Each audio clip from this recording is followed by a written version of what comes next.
네, 이 사건을 하면서 검사들은 그런 게 있습니다. 이게 이 사건이 내 인생의 어떤 인생 사건이 되겠다라는 생각이 드는 사건들이 있거든요. 올 때부터 감히.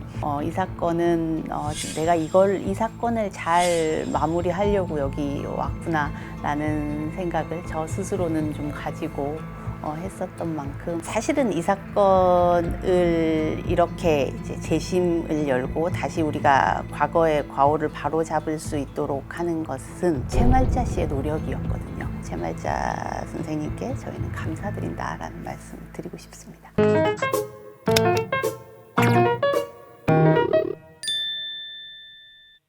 안녕하세요, 사공선근입니다. 오늘 스그스그 3회차. 오늘 저희가 만나볼 분은요, 최근 제가 주목한 사건 사고 그 역사의 현장에 계셨던 분입니다. 재심 첫 공판을 앞두고 78살의 최말자 씨가 법정으로 들어갑니다. 잠시 뒤 공판을 마친 최 씨가 환한 얼굴로 손을 흔들어 보입니다.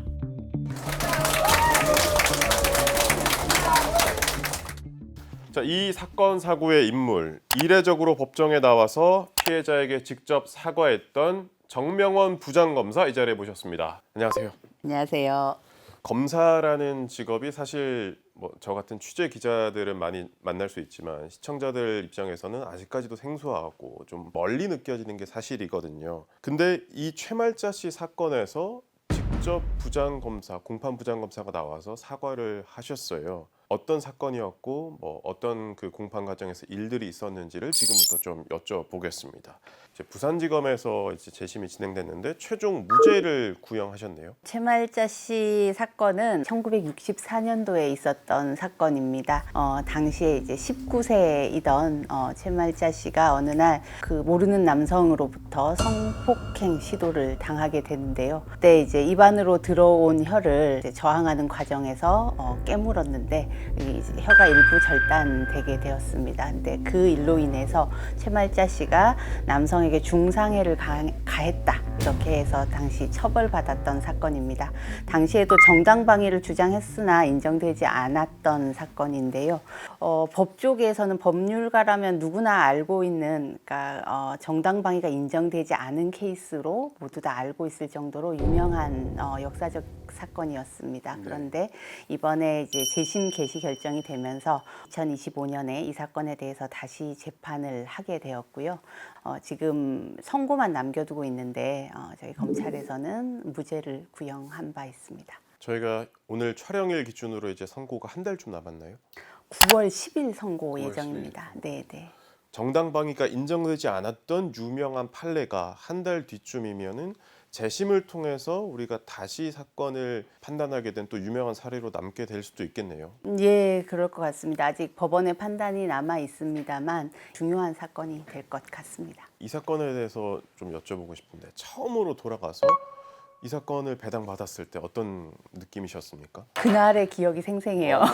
그날의 기억이 이렇게 연락이 왔어요. 이제 그 혀절단 사건을 아시죠? 아마 부산지검으로 갈 겁니다. 이렇게 이제 제가 연락을 받았는데요. 가슴이 쿵 했죠. 그 사건이 부산이었어요. 이렇게 얘기를 했었고, 이제 이 사건 내가 해야 되는구나라고 생각을 했을 때 중요한 사건이 왔다라는 것, 그리고 이 사건을 잘 풀어야 된다라는 생각이 먼저 들었었고요. 어쩌면 이 사건은 이제 결과를 예상하는 것 자체는 그렇게 어렵지 않을 텐데 네. 그 결과보다는 과정이 되게 중요한 사건일 거라는 생각이 들었어요. 우리 사회적으로 봐서도 그렇고 또 법조계의 입장에서도 그렇고 이 사건을 잘 바로잡는 것이 우리가 앞으로 나아갈 사회에 대한 어떤 지표가 될 수도 있는 사건이라는 생각이 들어서 이것을 한번 잘해보자라는 생각이 들었었습니다. 이 재심을 처음부터 과거 사건을 기록만 보고 시작해야 되는 검사 입장에서도 굉장히 이 과정이 쉽진 않았을 것 같거든요. 좀 어떤 부분을 중점적으로 좀 보셨나요? 우선 이 사건은 매우 과거 사건이기 때문에 당시의 재판 기록이 남아있지 않습니다. 그래서 증거가 남아있지 않은 상황이었는데요. 당시에 있었던 언론 보도 내용이나 그리고 이제 판결문 정도가 남아있는데 그것들을 종합해서 다시 이제 사실관계를 좀 우리가 구성해 보는 그런 작업을 했었습니다. 저희가 이 사건 배당받고 보통 공판은 이제 공판 검사 한 명이 진행을 하거든요. 근데 저희가 이 사건에 대해서는 특별히 부장인 저를 시작으로 해서 우리 초임 검사까지 3명의 검사를 더해서 팀을 구성을 했습니다. 그래서 그렇게 한 이유는 이 사건을 그냥 우리가 그냥 뻔히 보면 옛날에는 정당방위가 인정되지 않았지만 지금은 인정되는 사건 아니야? 이렇게 쉽게 갈 수도 있지만 그렇게 그냥 언뜻 보이는 것 말고 이것을 정말 우리가 법률적으로도 사회적으로도 제대로 한번 분석을 해서 이번에야말로 제대로 된 답을 내놓는 것이 우리의 임무다라는 생각이 들어서 그냥 이렇게 결론을 내는 것보다는 층에 있는 검사들이 함께 공감할 수 있는 결론을 좀 내야겠다라는 생각이 들었고요. 제 의견보다는 우리 검사들 의견을 먼저 물었습니다. 근데 이제 제가 20년 전에도 배웠던 사건을 지금 우리 초임 검사도 똑같이 배웠는데요. 이게 이제 그 마주하게 되는 감정 자체가 좀 다른 것 같아요. 우리 검사가 이 피해자가 가지고 왔던 이 아픔들을 이제까지 있었던 아픔들을 제대로 우리가 이제 공감해주고 다시 재확인해주는 것이 필요하다고 생각한다라고 이야기를 했을 때 지금 세대가 보는 사건도 그리고 제가 보는 관점도 같다라는 생각이 들어서 좀 더 확신을 가지고 사건 진행할 수 있었던 것 같습니다. 그 과정에서 혹시 피해자분과 면담할 시간이 있었습니까? 피해자분을 제가 직접 뵌 거는 그 본 기일에서 잠깐이고요. 전에 이제 그 변호인과 말씀을 나눴었는데 거기서 제가 큰 깨달음을 얻은 게 있어요. 저희가 이 사건을 우리가 잘 하는 방법은 64년에 있었던 판결을 완전히 무효화하고 다시 2025년의 법정에서 이 사건을 공정하게 이 법정에 올려서 지금의 결론을 도출해 드리는 것이 우리 채말자 씨가 원하는 것일 것이다 이렇게 생각을 하고 준비를 했었습니다. 그런데 그렇게 준비를 하고 저희가 공판 준비기일에 들어갔는데 변호인이 엄청 화가 나셨어요. 그러니까 저희가 생각했었던 완전히 증거를 다시금 재생하고요. 다시 살려내서 그것을 오늘의 법정에서 판단해 보자라는 것이 그 채말자 선생님께는 또 다른 아픔이 될 수도 있다는 거예요. 그때의 사람들을 불러서 다시 진술을 듣고 과거의 고통을 다시 상기시키는 일이 되고 이제 헤집어지는 결과가 된다. 라고 말씀을 하셨는데 저희가 그 생각을 못 했었어요. 저희는 이것을 가장 공정하게 그냥 올려드리면 된다. 공정하게 판단받도록 하는 것이 우리 검찰의 역할이다라고 생각을 했었는데 그 과정에서 받을 수 있는 새로운 고통에 대해서는 저희가 미처 생각을 못했던 부분이 있었던 것이죠. 그래서 저희가 그때 이제 그 변호인과 면담을 하면서 큰 깨달음을 얻고 법률가 입장에서는 이거를 다시 증거를 다시 막 세워서 다시 결과를 도출하고 싶은 욕심이 있어요. 그 욕심보다 중요한 것은 이분이 그 마음의 피해를 회복하는 것이죠. 그분의 상처를 다시 헤집지 않는 것. 저희가 이제 그 과정에서 좀 깨닫게 됐습니다. 모든 준비는 이제 그 선생님 본인이 오시기 전에 저희가 이제 법률가들끼리 다 끝내놓고 그리고 본 기일은 가장 짧은 방식으로 진행을 하자 그렇게 합의를 하고 진행을 했었습니다.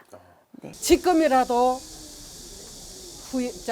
잘못을 인정하니까 대한민국 정의는 살아있다 그렇게 생각하고 있습니다. 검사님께서 직접 나오셨던 게 화제가 많이 됐어요. 왜냐하면 부장이라는 직책을 또 갖고 계시기 때문에 어떤 마음으로 직접 나오시길 결정하신 건가요? 저희가 준비 단계에서부터 이 사건을 이제 잘 정성껏 해야 된다라는 생각이 들었고 검토했던 책임자로서 제가 나가서 직접 구형도 하고 사죄도 드리는 것이 맞겠다라는 생각이 들어서요. 네, 정말 오랜만에 법복 찾아서 네, 입고 갔습니다. 얼마만에 나가신 거예요? 법복 제 재판 한 4, 5년 된 것 같은데요. 네. 그때 이제 저희가 짧게 뭐 머리 숙여 사과했다라고 보도에 나왔지만 어떤 말씀을 하셨는지 기억 좀 나세요? 근데 어떻게 사죄를 드릴 것인가에 대해서 고민을 많이 했습니다.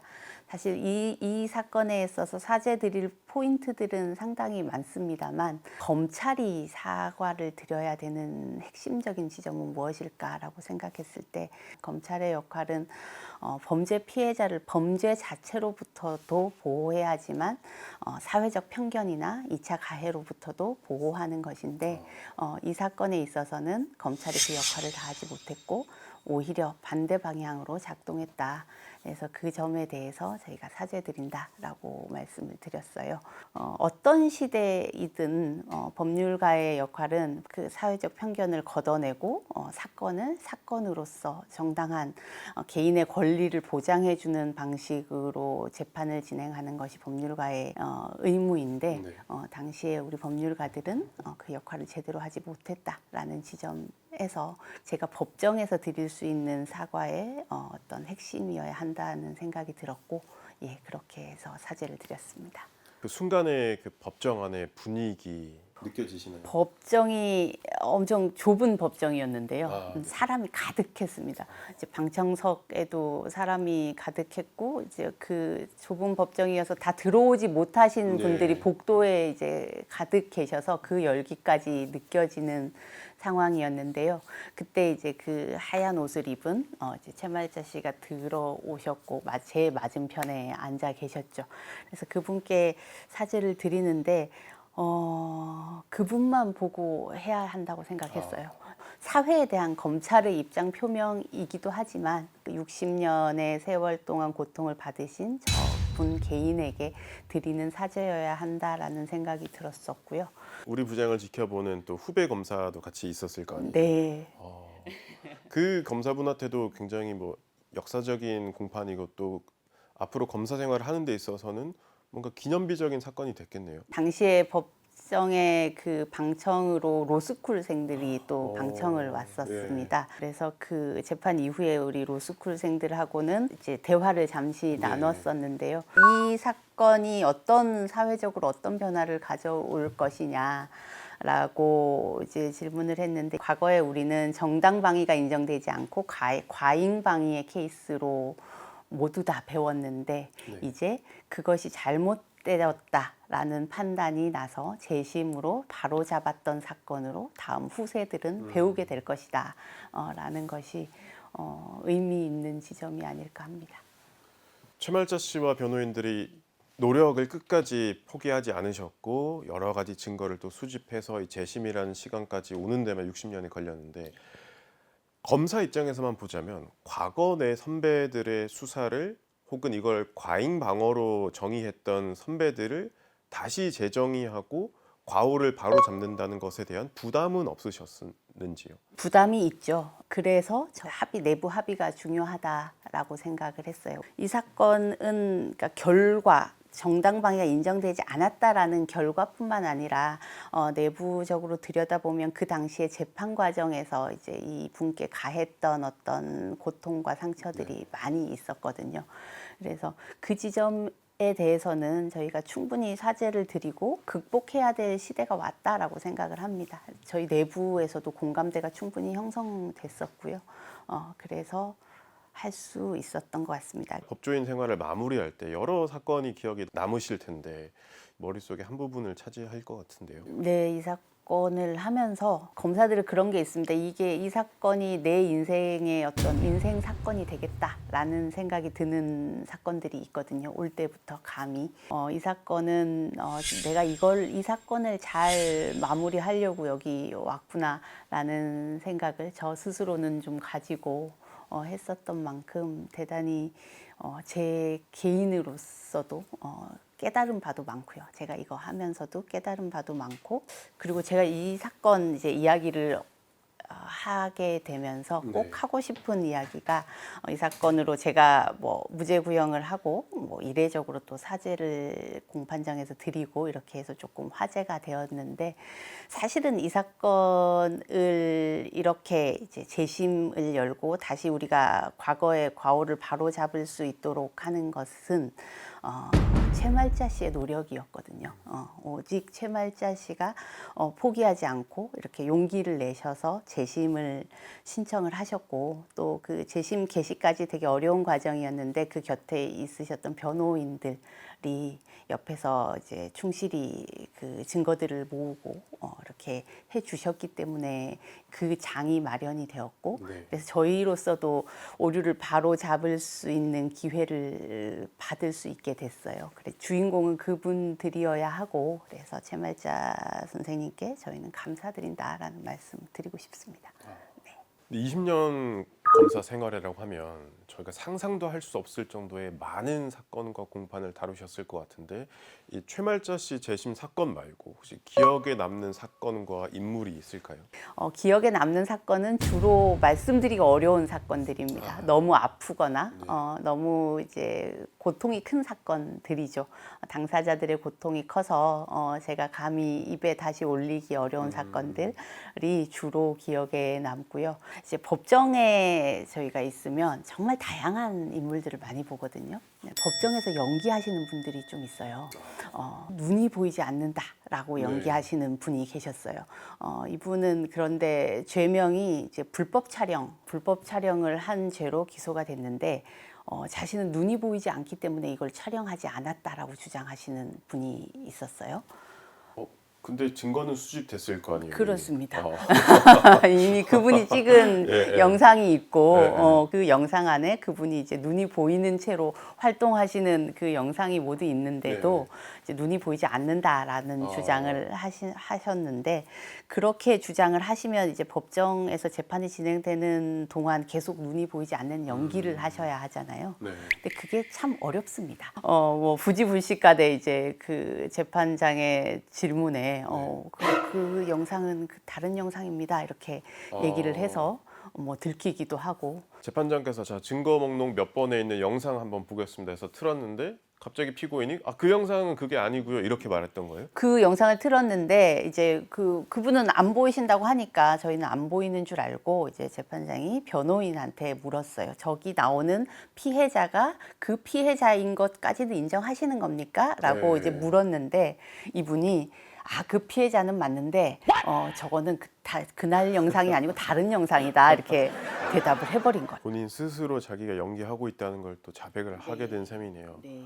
20년을 검사로 활동하셨어요. 거의 절반 가까이를 이제 검찰 생활을 하신 건데 최근 이제 우리 사회에서의 검사 이미지가 사실 좋진 않습니다. 그래서 입관하셨을 때랑 지금이랑 많이 다른데 좀 어떻게 느끼세요? 지금 들어오는 우리 초임 검사들이 그런 이야기를 많이 합니다. 자기가 꿈꿔왔던 모습을 그리면서 이제 이 자리까지 왔는데, 근데 사회적인 인식이나 그런 부분들이 많이 힘이 빠진다라는 이야기를 많이 하는데요. 저 역시도 이제 그 과정 속에서 어디서 사람들이 막 칭찬하는 일보다 욕 먹으면서 하는 일이 더 힘들잖아요. 근데 이 일을 이렇게 욕 먹으면서 계속 해야 될까라는 고민이 항상 있었어요. 결국은 검사가 해야 되는 일의 본질은 그 욕에 있지 않다는 생각이 듭니다. 물론 비난받고 질책받고 개선해야 될 부분이 있습니다만 우리가 하고 있는 일들이 그 지점에 있지 않다면 우리가 원래 했어야 되는 일들, 그 서민들의 이야기를 듣고 범죄를 가르고 범죄에 대해서 검토하고 사람들이 조금이라도 피해를 받지 않도록 그리고 피해에서부터 조금 더 빨리 일어설 수 있도록 하는 일들이 원래 우리 일의 본질이라면 그 일은 뭐 어떤 시대에건 가치가 있는 일이고 내가 그 일을 한번 해보는 것은 대단히 보람된 일이다라는 생각을 하고 있고 그래서 이제 힘 빠진다고 얘기하는 후배 검사들한테도 그렇게 이야기를 하고 저한테 제가 저 스스로에게 그렇게 얘기를 하고 있는 중입니다. 조직의 변화라든가 어떤 쇄신이 좀 있어야 한다고 생각하세요? 변화가 되겠죠. 물살이 너무 거세서 네. 지금은 약간 정신을 차리기 어려운 상황입니다. 그래서 어떤 입장, 어떤 관점을 가져야 될지에 대해서 섣불리 말씀드리기 대단히 어려운 상황이기는 한데 예를 들면 공판정에 나가서 내가 말하는 말 한마디, 내가 서 있는 어떤 태도 하나가 우리 사회에 아니면 누구 개인 그 맞은편에 서 있는 개인에게 충분히 영향을 미칠 수 있는 일이기 때문에 그 일을 잘 해보는데 관심이 있고 보람이 있는 사람이라면 누구나 들어와서 보람차게 일할 수 있을 거다라는 얘기를 해주고 싶습니다. 검사만큼이나 학생들이 고민 많이 하고 또 대중에게 질타받는 직업이 뭔지 아십니까? 뭡니까? 자, 이제 검사 얘기 그만하고 작가님으로 이제 부르면서 작가 얘기를 좀 해보겠습니다. 예. 어디서 많이 보던 보자기 아닙니까? 네. 어떨 때 보통 많이 보시죠? 저희 사무실에서 가져온 보자기 같은데요. 이게 뭔가 옛날부터 내려져 오는 관습이나 문화 같은 건가요? 그러니까 가방이 아니라 네. 보자기인 게 좀 신기해서. 이게 가방으로 시도를 해본 적도 있어요. 보자기가 이게 너무 폼이 안 난다 네. 이런 이제 그 요구가 많아가지고 이제 뭐 가방을 하든지 좀 멋진 걸로 해달라 우리도 그렇게 했는데 큰 기록은 큰 대로 작은 기록은 작은 대로 이렇게 쌀 수 있고 뭐 싸고 유용성이 상당히 있죠. 근데 이것도 곧 사라질 것이 곧 이제 형사 사건도 전자화가 됩니다. 전자화. 네, 전자화가 되면 아마 사라질 유물이 아닐까라는 생각이 듭니다. 유물을 한번 열어보겠습니다. 이게 사건 기록은 아니고 이제 정 검사님에 대한 기록 네. 관련인데 최근에 또 책을 하나 내셨더라고요. 네. 예. 이 책 포함해서 총 2권의 책을 쓰셨는데 이제 책 내용을 보면은 어려서부터 작가를 하고 싶었던 그 열망이 좀 담겨 있긴 하더라고요. 네. 어떤 계기로 책을 쓰게 되신 거예요? 제가 썼던 어떤 작은 칼럼을 보고 출판사에서 이제 찾아오셨어요. 그래서 책을 내보자라고 이제 제안을 주셔서 책을 쓰게 됐는데 그보다 앞서서 이제 그 칼럼을 쓰게 된 계기는 제가 한 10년 차쯤 되니까 너무 힘들더라고요. 일이 네. 너무 힘들고 이렇게 맨날 욕만 먹는 직장 다녀서 못하나 이런 생각이 들고 하던 차에 뭐라도 해보자라는 생각으로 어느 날 글을 쓰게 됐어요. 저희 이제 검사들이 쓰는 내부 게시판이 있는데 예. 거기는 주로 이제 뭐 엄중한 내용들만 네. 올라가거든요. 저도 한 10년 차쯤 되니까 이상한 용기가 생겨서 한번 그냥 우리가 얼마나 힘든가에 대한 네. 그리고 저의 뭐 소소한 떡볶이 먹는 재미 뭐 이런 것들에 대한 글을 좀 써봤는데 네. 그 글이 소문이 나고 그래서 좋았던 네, 거군요. 네, 네. 네. 그래서 칼럼을 쓰고 또 이제 책으로 이어지는 그런 계기가 됐습니다. 바쁘시잖아요, 사실. 네. 사건도 많고 사건이 뭐 물밀 틈 없이 계속 들어온다면서요. 네, 네. 어떻게 시간을 내서 이 책을 집필하시게 된 거예요?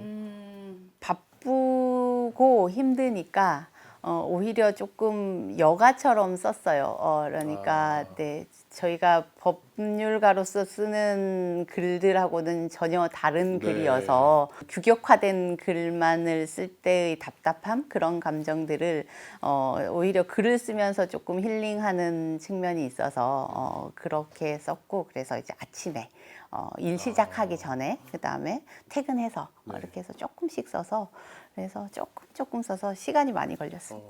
네. 사실 공소장이라고 하면 굉장히 효율적으로 언어를 사용하게 되고 직관적인 표현을 쓰잖아요. 근데 여기 책에 담긴 그 작가님의 문체는 굉장히 좀 따뜻하고 처음 보는 비유도 좀 많이 활용하시고 그래서 좀 읽는 재미가 저는 느껴졌거든요. 네. 실제로 이런 문체를 좀 선호하시나요? 네, 작가로서, 예.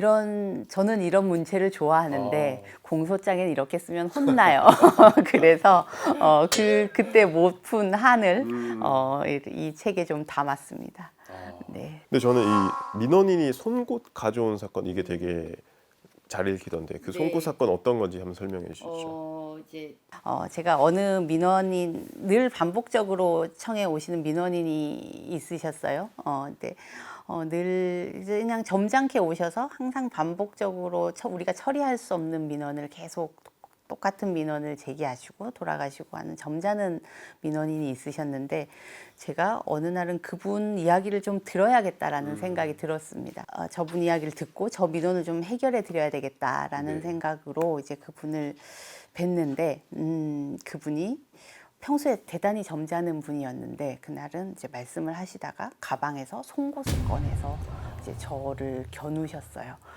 그때 자리에 저와 이제 그분만 있는 상황이어서 이었고, 다행히 뭐 더 이상의 그 행동은 하지 않으셨고, 제가 그냥 넣으세요 이렇게 해서 넣으셨는데, 그게 저한테는 좀 상처였어요. 거의 그 일이 있고 나서부터 이 책을 쓰기까지 10년도 더 지난 일인데 그동안 누구한테도 얘기를 못했어요.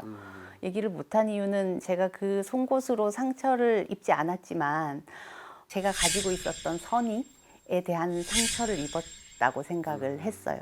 그래서 내가 아무리 이제 민원인의 이야기를 듣고자 하는 마음을 가지고 있다 하더라도 이제 저 사람들이 이렇게 자신의 요구가 제대로 받아들이지 않는다면 송곳이라도 꺼내서 겨눌 수 있는 세상이라면 나는 여기서 어떤 희망을 봐야 될까라는 이제 고민이 쭉 있었는데요. 근데 10여 년이 지나서 이제 그 에피소드를 이제 비로소 책에 쓰게 된 것은 그동안 그 질문에 대해서 조금은 제가 답을 찾았다는 생각이 들어요. 후배 검사가 이제 그 민원인이 우리가 해결해 드릴 수 없는 요구를 계속하면서 이제 비난을 하시는 게 너무 힘들다. 자기는 잘 받아들이고 싶은 마음으로 듣기 시작했는데 그런 일이 있어서 너무 힘든다. 어떻게 받아들여야 될지 모르겠다. 이렇게 얘기를 하던데요. 그럼에도 불구하고 이제 그분들이 약자라는 것, 그분이 가지고 있는 그 울분은 우리가 생각하는 것보다 훨씬 크고, 그래서 우리가 그걸 막 해결해 드리지 못해도 일단은 들어드리고 가치 있게 생각해 주는 것 자체가 또 의미가 있다라는 생각이 들어서 이제 지금은 한번 그 얘기를 풀어볼 수 있게 된 그런 에피소드가 아닌가 싶습니다. 처음에 사실 유무죄 세계 사랑법이란 제목을 봤을 때 와닿지 않았는데 읽다 보니까 이게 검사님이 이 제목을 다신 이유가 여기 있구나 라는 생각이 좀 들긴 하더라고요. 예. 다시 한번 이제 작가님으로서 이 제목이 어떤 의미인지 한번 설명해 주시죠. 제가 하는 일은 이제 유죄와 무죄로 갈리는 일이죠. 어떤 사건이건 결론은 유죄 아니면 무죄입니다. 근데 그 결론이 다 담을 수 없는 인생이 있어요. 사람들의 감정이 있고, 뭐 아무리 나쁜 사람이라 하더라도 나쁜 측면만 있는 게 아니고, 또 그 사람을 사랑하는 가족들도 있고, 뭐 어떤 피해자라 하더라도 그 사람이 전적으로 선하거나 그러지 않은 경우들도 있죠. 그러면 이 유무죄의 세계를 어떻게 이해해야 되는가라는 것이 이 일에 종사하는 사람으로서 저는 계속 숙제였습니다. 그런데 사랑법이라고 한 것은, 사랑이라는 게 너무 예뻐서 좋아서만 하는 건 아니라는 생각이 들어요. 너무 예쁘고 훌륭한 존재여서 사랑하는 것이 아니라 그여서 사랑하고 너여서 사랑하는 게 사랑이다라는 생각이 들거든요. 그러면 우리 인간이 이렇게 뭐 모나고 욕심도 많고 뭐 또 이렇게 못나고 그런 존재들이지만, 그리고 뭐 저 역시도 막 민원을 막 해결해 드리고 막 그럴 수 없는 존재이지만, 그래도 우리가 같이 이렇게 살아가는 존재로서 이렇게 유죄와 무죄를 가르는 것도 서로를 사랑하기 위한 과정이다.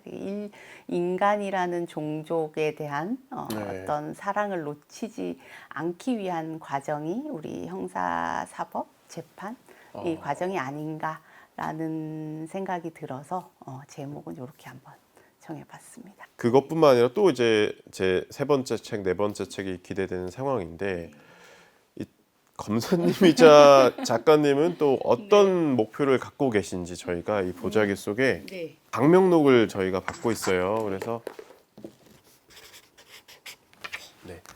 한번 어떤 내용 쓰셨는지 한번 읽어주세요. 서로를 낙관할 수 있는 행복한 검사가 되어볼까요? 이렇게 적었습니다. 결국은 낙관인 것 같습니다. 저희가 검사들은 다 글렀어, 뭐 쟤는 다 글렀어, 뭐 저 진영은 다 글렀어, 이렇게 하는 것이 아니라 우리가 서로 같이 세상을 만들어가는 사회 구성원으로서 서로를 낙관할 수 있는 세상이 됐으면 좋겠다라는 생각을 가지고 있고, 그 과정에서 저는 행복한 검사로 일에 찌들지 않고 행복한 검사가 한번 되어보겠다라는 희망을 담아봤습니다.